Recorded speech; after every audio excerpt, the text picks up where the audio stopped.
Johnny Fontana, Real World and Scorpio, back with another video. Do you know how many people would shit their pants if tomorrow Instagram decided to stop showing likes and follows? Oh, It would be the best. it would be over. It would be the best thing for the humans. For Twitter, Kanye was like, remove the like and the retweet, the numbers. Yeah. I think there should be like, it'd be really cool if people could live 1 month without seeing the metrics. They'd be stunned by how much that would impact what they put out.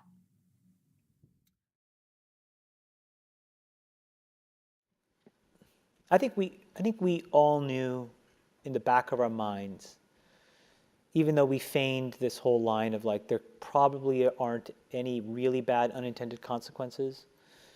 I think in the back, deep recesses of our minds, we kind of knew something bad could happen. But I think the way we defined it was not like this. It literally is a point now where I think we have created tools that are ripping apart the social fabric of how society works. That is truly where we are. And I would encourage all of you as the future leaders of the world to really internalize how important this is. If you feed the beast, that beast will destroy you. If you push back on it, we have a chance to control it and rein it in. It's a really bad state of affairs. And we compound the problem, right? We curate our lives around this perceived sense of perfection because we get rewarded in these short-term signals, hearts, likes, thumbs up, and we conflate that with value and we conflate it with truth. And instead what it really is fake brittle popularity that's short-term and that leaves you even more, and admit it, vacant and empty before you did it. Because then it forces you into this vicious cycle where you're like, what's the next thing I need to do now? Because I need it back. Think about that compounded by 2 billion people. And then think about how people react then to the perceptions of others. It's really bad. It's really bad. Today is a special video, right? It's a video that I think is extremely necessary, given the fact that I made a video last week on why I don't read my MBTI INFJ YouTube comments, right? And I'll actually cut into that video shortly, okay? But I want to provide perspective before I do, okay? It always increases anxiety. It increases anxiety, of course, because you have to maintain not only prospective success, but retrospective success. Let me try to explain it in common terms. If your last post had 2,000 likes and your next post has 1,000 likes, you failed. Yes. So you are constantly competing against yourself, actually, not only against others and not only against the market, but against yourself. This video is a message to our sister YouTuber INFJ Pucokie, right? And along with the other YouTubers as well. And many of you know that I've been making videos recently on the effects of social media and so forth and so on, and the dopamine hits and addiction to it. One joins a group on, well, again, Facebook, for instance, and spends their time just agreeing with, to certain degrees or another, the other people within the group. They will be expelled the moment they offer any sort of insights or opinions which fall outside of that norm. And this is what social media is threatening you with. If you don't behave in certain ways, your likes will be nothing. Your likes will be minimal. You will not be retweeted. You will be ignored. You will be excommunicated. If you want to belong, this is what you have to do. If I put a banana peel, I will get more likes than if I put Aristotle's quote. If I don't use long words, I will be more popular. If I don't pretend that I know something, or if I don't tell people that I know something, I'll be... So you dumb down, and one of the things it does is it forces you to hide your true identity. Social media forces you to become not you, to deny critical aspects of you. If you're intelligent, you have to deny that. If you're empathic, you have to deny that. If you're compassionate, you have to deny that. If you are, so it forces you to conform to some kind of ideal that is essentially aggressive, regressive, infantile, and in one word, narcissist. But it goes beyond that also into the lifestyle crowd. Now, recently with my video to incels, where I hope to offer some kind of my insights and advice as much as I could to try and help what looked to me to be people who were genuinely suffering, I found the reaction to such rather interesting. While there were a good number of people who perhaps identified as incels or just had problems with things such as confidence coming and saying, thank you very much for this. I found this insightful and helpful, and I'm trying to rearrange my own thinking now. While those comments did come in and I appreciated them, there were also seemingly a sort of standard trickle of what seemed to be boilerplate talking points, rebuffing everything I said without really addressing it directly. And my only conclusion with this, again, no proof, it's just sort of a hypothesis, is that a lot of this actually came out of the forums and communities that had formed up around the idea itself. And that is what needs to change as well. Because we cannot be those who say, oh, well, we help. But then when we come back to help, we're being told to go away and shut up. Like, how messed up is that? Like, we need to look at ourselves and really, like, take a deep look and be like, hey, like, that's not right, man. That's not cool. And so I want to go ahead and provide perspective as to what's happening, because what I witnessed while watching her video really affected me, right? And that's what we do, okay? I'm a protector. It's not purity. It's like some other weird thing. It's like they're using your heart, for lack of a better word, kind of against you. And you're just a toy in their world. You're just this year's flavor, and next year there'll be a different flavor. We saw through all that, and our reaction, for better or for worse, was to go at it. Where other people learn to be quiet, say the right things in interviews, do the thumbs up, we were like, F you. So I'll come in and I can have my ways and what have you, but again, that intuition, when I'm speaking about certain things and things are popping up, and then I make a video on why I don't read YouTube comments, and I have supporting material that you'll see in my next video, and the next thing you know, less than 5 days later, our sister is breaking down over the same things that I've been talking about. We need to start realizing that, hey, this is the truth, okay? Like, our intuition is real. My father was that way. My family's that way. We're just genetically predisposed to distrust. And so we tend to question. Maybe it's also, some sort of gypsy root in there, but we have an intuitive quality. And so I think, you know what I mean?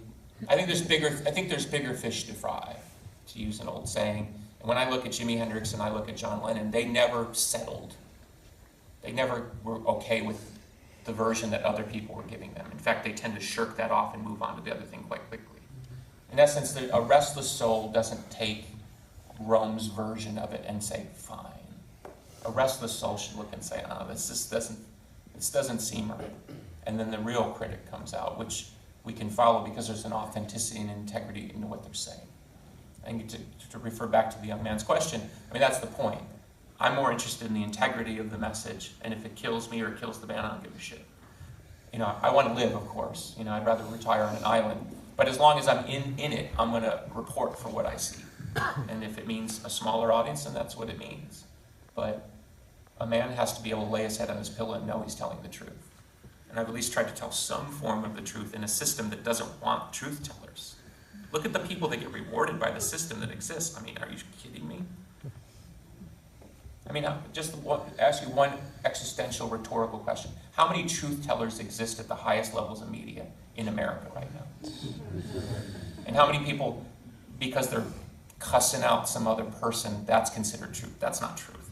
Truth is going after the system and being willing to risk their place in the system to tell the truth about the system.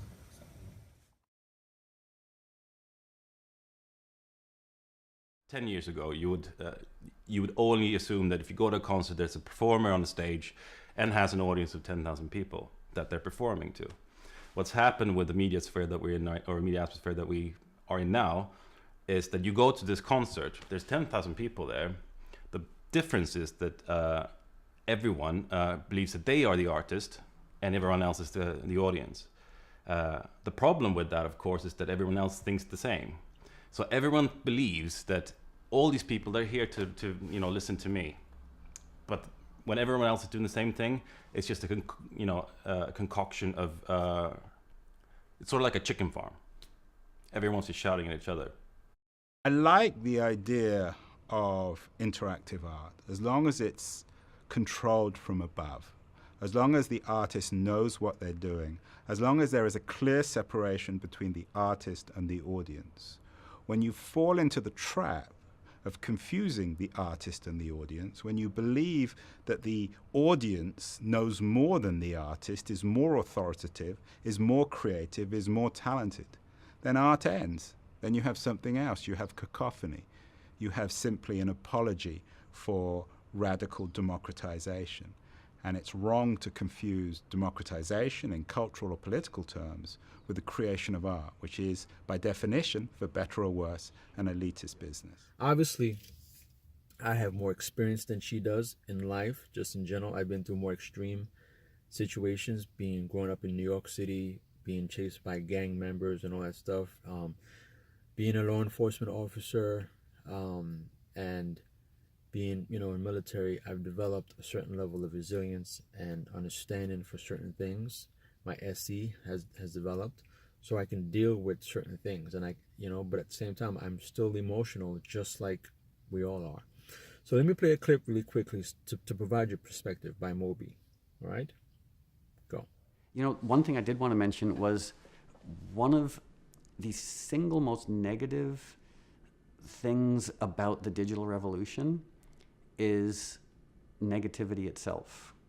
I mean, I don't go online and look at the world of comments anymore, but any artist, musician, writer who puts out a book or music or a record or a film, if they go online and read the reviews and the comments, they will never make another work as long as they live, because there's so much knee-jerk hatred and anger and vitriol out there. I stopped reading comment sections when I was on some website and someone had written a comment about me that if they saw me walking down the street, they would stab me to death and watch me bleed to death on the sidewalk.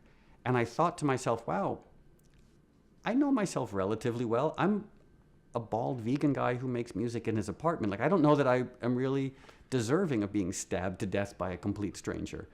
But just that people are so comfortable with judging and hating and the anger, and I feel that to be, I know a lot of artists and musicians who now won't put out work because they don't want to be exposed to that level of hatred.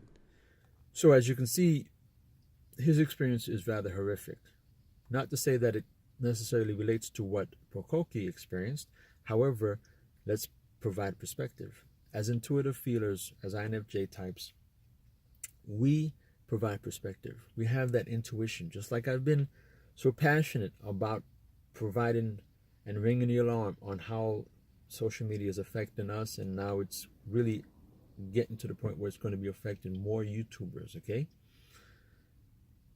In terms of likes, comments and so forth and so on, people are not realizing the ill effects of it. However, as intuitive feelers, we provide this perspective. We see this. And sometimes when we are disregarded, when people disengage, it can be detrimental to us. And when I first started doing my YouTube channel on my DJ channel, it was. And that's when I realized, whoop, let me back up. Let me stop reading comments. Let me stop doing this, what have you. Now, because I've been in the game for a while, I've adapted to, the culture of these things. I still limit my viewing and posting of comments to my DJ channel, because it's different than the MBTI. Reason being is MBTI is more emotional. You're dealing with people's emotions, feelings, and so forth and so on. A lot of them are introverted. They're looking for perspective, self-actualization.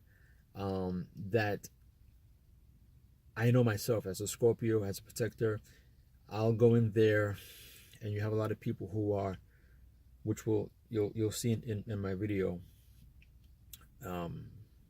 shortly here, people seem to have all this know-it-all knowledge or intelligence, okay, based off books that they read, but they don't really have life experience. So they'll come in and they'll disagree. So if I find myself going in there and disagreeing with people, it's going to create chaos, right?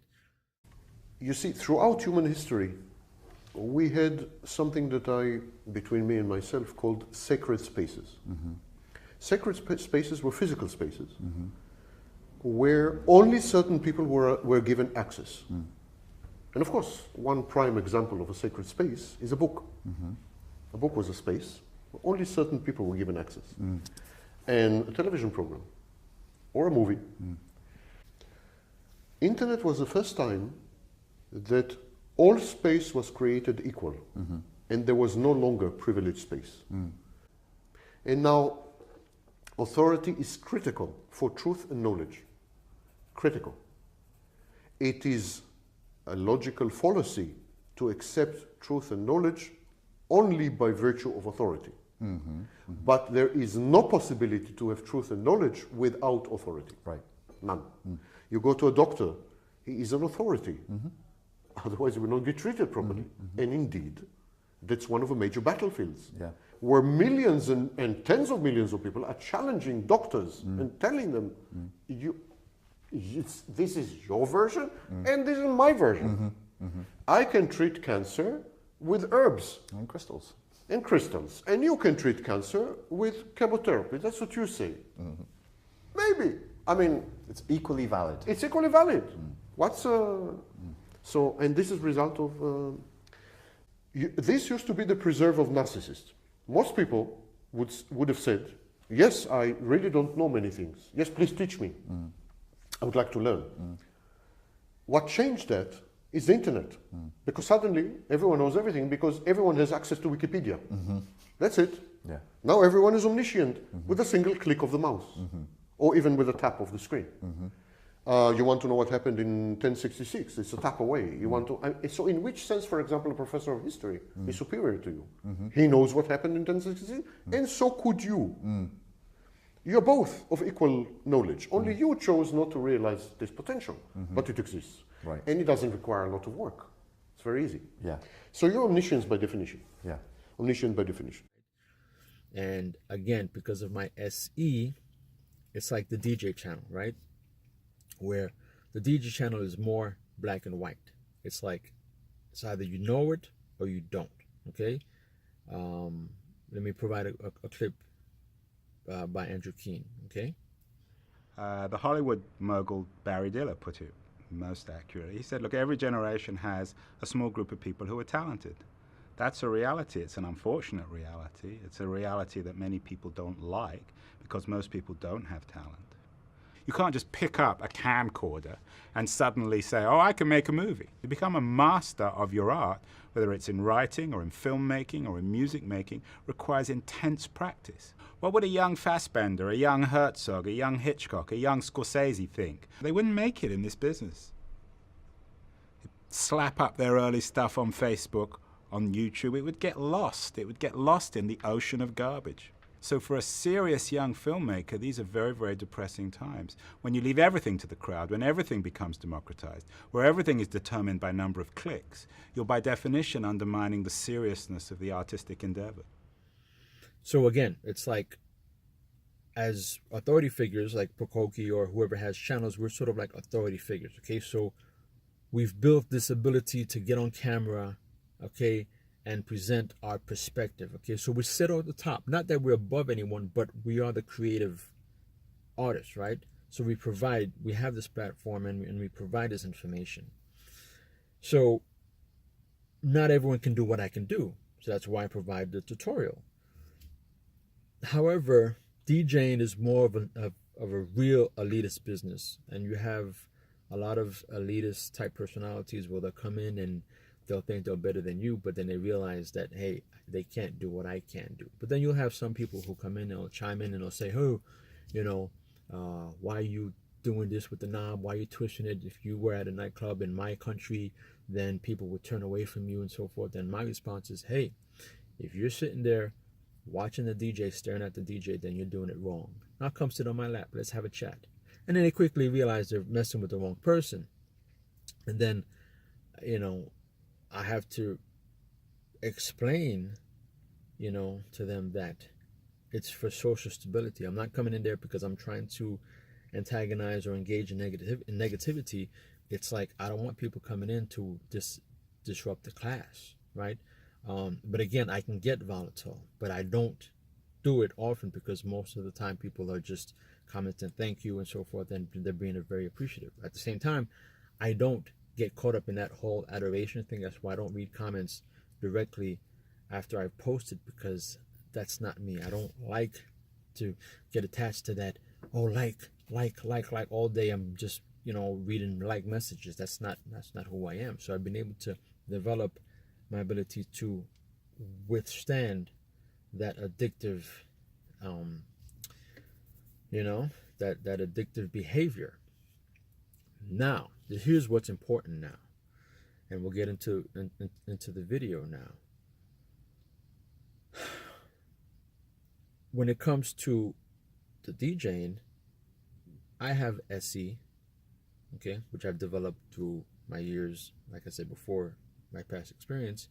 But as a DJ, I've also experienced it. So now I'm able to connect now my experiences living abroad, overseas, understanding demographics, you know, because I've been exposed to so many different cultures. I can now pair the music with a group of people who I see who may be black, who may be European, maybe Russian, and I can play the music that will identify with them.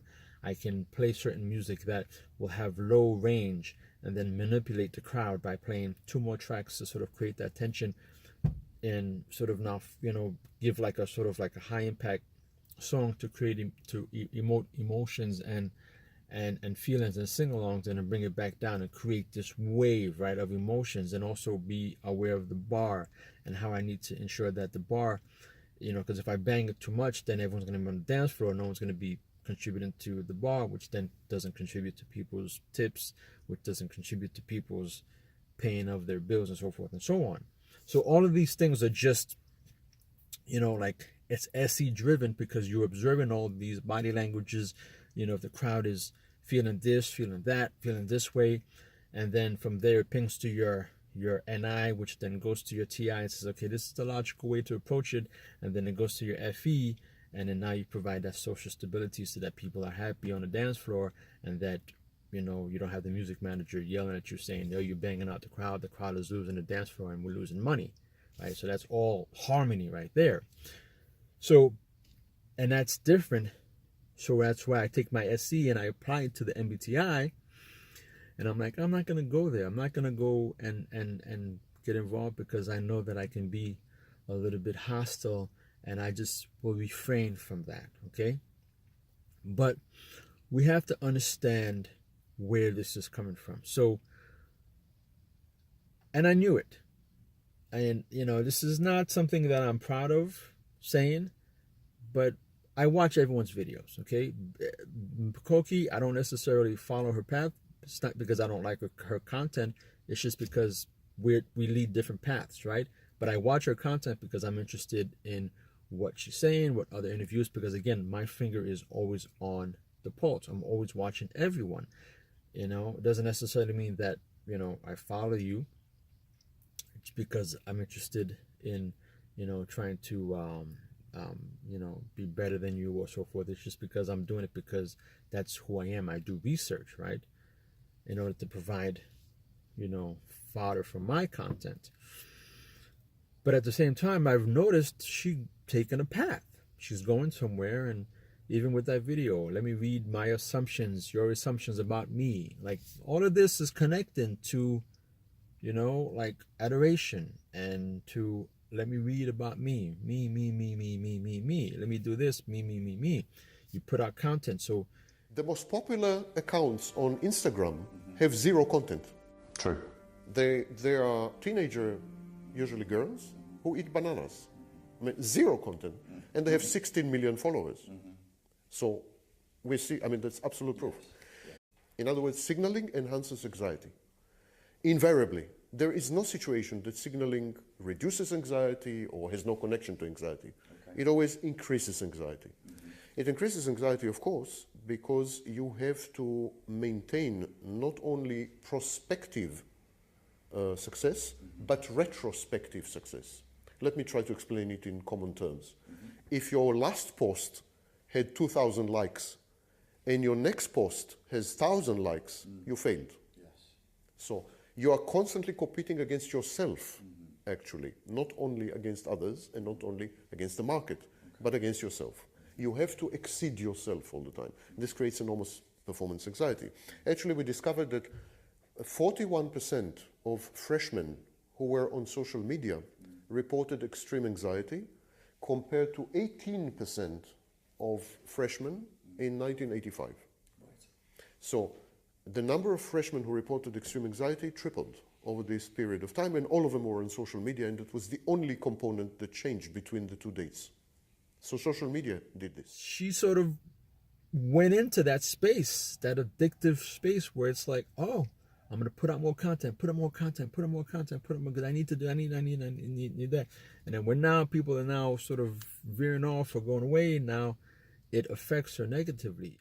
And indeed, teens who were interviewed and were asked the simple question, does it make you feel good to be on social media? A big portion said, I think about 40-something%, said that it makes them feel very bad. Another 20-something% said it makes them feel bad. Only 3%, said that it makes them feel good. Shocking. It would make you just ask the question, why then? Why are they there? Conditioning. Precisely what I'm saying. The only reason we do things that make us feel bad is if we can't help it. And the only things we cannot help are addictions and conditioning. I maintain that social media is conditioning, not addictive. Of course, every conditioning looks like addiction, because these are compulsive behaviors that you cannot control, and so they look the same, but they're not the same. They're not the same at all. And most of the behavior on social media is robotic. It doesn't give meaning. It doesn't endow you with meaning. It's utterly robotic in the sense that it's one-on-one. You push results, and again you push. And the result creates the next push. So if I put a selfie and I get 100 likes, I will try to put another selfie so that I get 1,000 likes. And this is conditioning. It's one of the differences. Addiction is a much more complex phenomenon than conditioning. Social media is simple. There's no complexity there. Actually, there's a hatred of complexity. That's why 140 characters. There's a hatred of complexity. It's anti-complex. And so this is one of the telltale signs. The simpler the activity or the platform, or the more it is geared towards conditioning than towards addiction. Okay. Because then she doesn't have that. And it's the same thing when I talked about how people get on the forums, okay? And they seek the validation. I'm not saying it's her situation, but people seek validation. And it's like, if you tell them, no, let's try a different way. Let's actually work towards bettering yourself in a different, right? No. I would rather seek the validation of someone who relates to me because I feel better here than actually doing something about my situation. And that's something that's happening more and more, and I see it more and more in terms of coaching too. More and more clients just want to hear what reinforces what they already believe. They never want to be challenged. You think you do, you're like, not me, bullshit. Because challenging, it fucks you. It makes you question everything you believe. It's not comfortable to be challenged.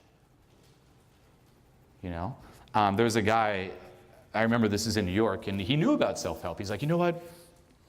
I've made a decision this year to only surround myself with positive people. I'm like, fucking awesome. Why not? Great. However, his definition of positive people were people who always agreed with him. So when I come up to him, I'm like, hey man, don't do this. Do this instead. He's like, Julian, I don't really appreciate this. I'm like, what? Now, I didn't say it in a dickish way. I was very friendly and nice about it. I did a feedback sandwich. But he was like, Julian, I don't appreciate this. I'm like, what? He's like, you're not being nice and positive. And I told myself I'd only be around positive people. I'm like, well, this is what you need to hear. Like, this is the real feedback. This is what you're paying me for. But But no, all he wanted was for me to be like, thumbs up, motherfucker. Whatever you do, fucking thumbs up. Nothing will change, but it reinforces that fucking story. Thumbs up. Okay? The same with, again, victims. They would rather me be like, you're right, poor you, than, hey, you could also do this to fix it. Because most people don't want to fix it. They just want to keep reinforcing who they are, their story of themselves, and their experience of them. I'm not saying it's the case for Pucokie, but I'm saying there's a correlation in that social media, YouTube, likes, all of this stuff creates the dopamine effect, right? Of like, hey, you know, I want this, I want likes, I want this, and it affects then how we create our content, because then now we're worried about what people are thinking, what people are saying, and so forth and so on, right? Let's go ahead and watch a clip from Gary Vaynerchuk real quick. It's amazing. And that's a big one. Worrying about other people's opinions. It's huge. You always hit that one, and that's a big thing, right? You know, after doing this for about 7 or 8 years, where you're getting 1,000 comments back in email, DM, whatever it may be, it took me a long time, but I'm like, oh my God, it's judgment. It's other people's opinions. It was so foreign to me because I was in such a cocoon. I never listened, you know, so many things that kept me away from bad things as a teenager was I was in my own head. Nobody else's opinion penetrated me, which didn't lead me to those actions. So it was foreign to me to realize, oh my God, the rest of the world lives a different way. Yeah. And that is why I'm trying to suffocate that, because the more I can get people into a place of feeling confident about themselves for themselves, it's unbelievable what happens when you can actually cut out the noise of judgment of others. That's it. That's why so many of you are struggling to pop. Every post is, will this get me? Do you know how many attractive women get frustrated after 3 posts and then decide to show flesh again because the only KPI is likes? And will say to my face, like, I want to build a fashion brand for women. And so I'm like, take half the likes and make content for women, not for pervy dudes. And that's why I want to talk about this for the last sentence, which is like, are you happy about your 40,000 likes that mean nothing? Or do you want the 13,000 likes that are actually predicated on your ambition? Oh, wait, you want 40,000 likes because you care about what other people think when they see how many likes you got. Like, we are so deep into a math game. Do you know how many people would shit their pants if tomorrow Instagram decided to stop showing likes and follows? Oh. It would be the best. It would be over. It would be the best thing for the humans. Yeah, well, I mean, Kanye, a bunch of people went on, they went online telling, for Twitter, Kanye was like, remove the like and the retweet, you know, the numbers. Yeah. I think there should be like, it'd be really cool if people could live 1 month without seeing the metrics. They'd be stunned by how much that would impact what they put out.